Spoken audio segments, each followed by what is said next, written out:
Hello friends, आपका स्वागत है स्टडी ऑफ एजुकेशन में। और हम लोग पढ़ रहे थे व्यक्तित्व की माप को। देखिए, पिछली वीडियो में हम लोग ने व्यक्तित्व के माप को समझा था और आज की वीडियो में हम लोग उसके प्रकार को देखेंगे। और वीडियो बहुत लंबी नहीं होगी, बहुत छोटे में ही वीडियो दूंगी, क्योंकि बहुत ज़्यादा लंबी वीडियो होने से क्या होता है कि हम अच्छे से कॉन्सेप्ट उसको आधे एक घंटे देख नहीं पाते हैं। तो हम लोग क्या करेंगे, छोटे छोटे पार्ट में करके वीडियोस आएंगी। तो देखिए, व्यक्तित्व की माप जो है मेजरमेंट ऑफ पर्सनैलिटी, इसके प्रकार के बारे में जानेंगे। तो इसकी जो देखिए, ये सारी चीज़ें हम पढ़ चुके थे कि व्यक्तित्व की माप क्या होती है, इसमें कौन कौन सी 3 भागों में इनकी विधियों को बांट कर इन्होंने बताया था 3 तरीके के परीक्षणों को। सबसे पहले व्यक्तित्व आविष्कारिका की बात करेंगे, पर्सनालिटी इन्वेंटरीज की बात करेंगे, और साथ ही साथ अगले सारे वीडियो में ये सारे इनके जो प्रकार हैं उनको भी हम पढ़ेंगे। तो चलिए ये स्टार्ट करते हैं। देखिए, अगर बात करें व्यक्तित्व आविष्कारिका की यानी पर्सनल इन्वेंटरीज की, तो ये जो है व्यक्तित्व मापन की पहली एक विधि है। इसमें क्या होता है कि जो व्यक्तित्व मापन की जो विधि है ये बहुत ही प्रचलित विधि है। इस विधि में क्या होता है कि जो व्यक्तित्व के खास खास जो सील गुण होते हैं, सील गुण के बारे में हम पिछले वीडियो में जान चुके थे। अगर आप नहीं समझ पा रहे हैं तो प्लीज़ पीछे की वीडियो में जाइए और सील गुण समझ लीजिए, ताकि इस कॉन्सेप्ट को समझने में आपको आसानी हो। तो देखिए, जो इस विधि में जो व्यक्तित्व के खास खास सील गुण से संबंधित जो प्रश्न बने होते हैं उनका उत्तर क्या होता है, हम हाँ, नहीं, सही, गलत आदि में देते हैं। ठीक है, व्यक्तित्व के इन प्रश्नों को एक एक करके जो है जो व्यक्ति से हम पूछते हैं वो क्या करता है, पढ़ता है और उनका उत्तर हाँ, नहीं या सही गलत में चुनकर देता है। यानी किसी व्यक्ति से अगर कोई प्रश्न हम पूछते हैं, उसके सील गुण से संबंधित प्रश्न, तो वो क्या करता है, उनका जो उत्तर होता है वो सिर्फ हाँ में देगा, नहीं में देगा, सही में देगा या गलत में। यानी उसका डिस्क्रिप्शन वो नहीं देता है, केवल उसे 1 वर्ड्स में आंसर देने होते हैं, हाँ या नहीं में।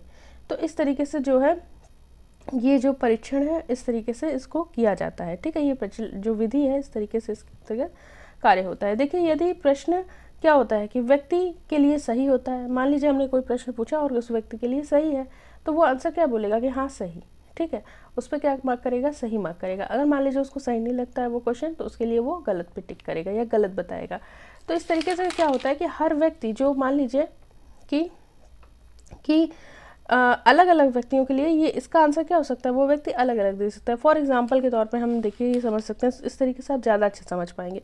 मान लीजिए किसी व्यक्ति से जो क्वेश्चन कोई व्यक्ति मतलब जो क्वेश्चन पूछा जाता है वो इस फॉर्म में पूछा जाता है कि क्या आपको अनिद्रा की शिकायत है, तो जो व्यक्ति आंसर करेगा वो क्या बोलेगा, हाँ या फिर नहीं। यानी उसके जो आंसर है केवल 1 वर्ड्स में होंगे, या फिर हाँ बोलेगा वो या तो नहीं बोलेगा।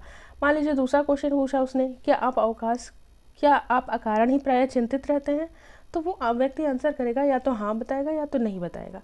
तो इस तरीके से ये जो विधि है, ये जो परीक्षण है, इस तरीके से उसके अंतर्गत क्वेश्चन फॉर्म होते हैं और इस तरीके से इस विधि को बनाया जाता है। ठीक है, परीक्षण को बनाया जाता है।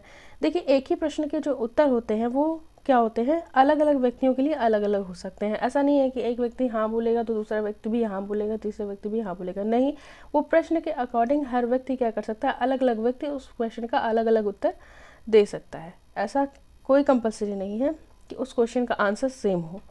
ठीक है, एक ही प्रश्न का उत्तर अलग अलग व्यक्ति क्या होता है, अलग अलग तरीके से दे सकता है, यानी अलग अलग हो सकते हैं उनके उत्तर, ऐसा नहीं है एक होंगे। और देखिए, इस तरीके के आगे चलते हैं। तो देखिए, इस तरीके की जो ये आविष्कारिका है इसको कई नामों से भी जानते हैं। सबसे पहले बात करेंगे आत्म रिपोर्ट आविष्कारिका, यानी इसको जो है जो व्यक्तित्व आविष्कारिका है इसको जो है हम आत्म रिपोर्ट आविष्कारिका के नाम से भी जाने जाते हैं। क्यों जानते हैं इसको आत्म आविष्कारिका रिपोर्ट से, क्योंकि क्या होता है कि इसमें जो व्यक्ति होता है वो स्वयं क्वेश्चन पढ़ता है और उसके बारे में एक रिपोर्ट का वक्तव्य देता है। तो इस तरीके से ये इसको जो है आत्म रिपोर्ट आविष्कारिका भी कहते हैं। दूसरी बात करें तो इसको मनोमिति परीक्षण भी कहते हैं, यानी साइकोमेट्रिक टेस्ट भी कहा जाता है। क्यों कहा जाता है, क्योंकि ऐसे जो परीक्षण होते हैं ऐसे जो परीक्षण होते हैं वो प्रायः क्या होते हैं, परीक्षण निर्माण की उन सभी आवश्यकताओं को वैज्ञानिक ढंग से पूरा करते हैं, इसीलिए इनको साइकोमेट्रिक टेस्ट भी बोला जाता है। और साथ ही साथ इनको पेपर पेंसिल टेस्ट भी बोलते हैं। तो आई होप आपको ये तीनों चीज़ समझ में आई होगी कि जो ये व्यक्तित्व आविष्कारिका है इसको 3 नामों से जानते हैं, आत्म रिपोर्ट आविष्कारिका, मनोमिति परीक्षण और तीसरा पेपर पेंसिल परीक्षण। कुछ बेसिक चीज़ें भी जान लेते हैं इस परीक्षण के बारे में, इस विधि के बारे में। तो देखिए, जो व्यक्तित्व आविष्कारिका है का वैज्ञानिक प्रयोग जो है सबसे पहले जो हुआ था वो प्रथम विश्व युद्ध में प्रारंभ हुआ था। इस युद्ध में क्या हुआ था कि वैसे सैनिकों को छांटने की तीव्र आवश्यकता थी, ठीक है, तीव्र आवश्यकता महसूस की गई, जो कि कैसे थे, सामवेगिक रूप से अस्थिर थे, यानी इमोशनली अनस्टेबल थे। और बात करें तो इस उद्देश्य और इसकी आगे भी देखें तो इस उद्देश्य की जो पूर्ति है उसको करने के लिए जो वुडवर्थ ने 1918 में एक व्यक्तित्व आविष्कारिका तैयार किया, ठीक है, जिसका नाम क्या रखा इन्होंने कि वुडवर्थ पर्सनल डेटा इन्वेंटरीज। क्या रखा? वुडवर्थ पर्सनल डेटा इन्वेंटरीज इसका नाम रखा। इस आविष्कारिका में क्या था, कुल 116 प्रश्न थे और उनका जो उत्तर देना था वो हाँ या नहीं में से किसी एक को चुनकर देना था। तो इस तरीके से देखिए, फिर भी जो ये आविष्कारिका है बहुत ही वैज्ञानिक ढंग से निर्मित नहीं हुई थी उस समय, क्योंकि ये स्टार्टिंग था तो बहुत ज़्यादा ये साइंटिफिक वे में नहीं निर्मित हुई थी।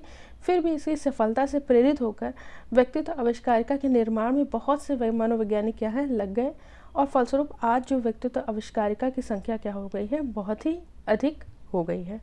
तो इस तरीके से हम लोगों ने समझा व्यक्तित्व आविष्कारिका को। और देखिए व्यक्तित्व आविष्कारिका में जो है 3 तरीके के इम्पॉर्टेंट, ये नहीं है कि 3 ही है, इसमें बहुत तरीके के हैं, लेकिन इसमें 3 तरीके के जो इम्पॉर्टेंट परीक्षण हैं उनको हम देखेंगे। तो देखिए, एक सबसे पहले है माइनेसोटा मल्टीफेजिक पर्सनालिटी, दूसरा है बेल समायोजन आविष्कारिका, और तीसरा है कैटल 16 व्यक्तित्व कारक। तो देखिए, इसको अगली वीडियो में एक एक करके हम पढ़ेंगे और इस तरीके से हम लोग ने व्यक्तित्व आविष्कारिका को जाना। आई होप आपको ये वीडियो अच्छी लगी होगी। अच्छी लगी तो प्लीज़ लाइक शेयर सब्सक्राइब जरूर करें और बने रहें हमारे साथ, पढ़ते रहें। Thank you friends.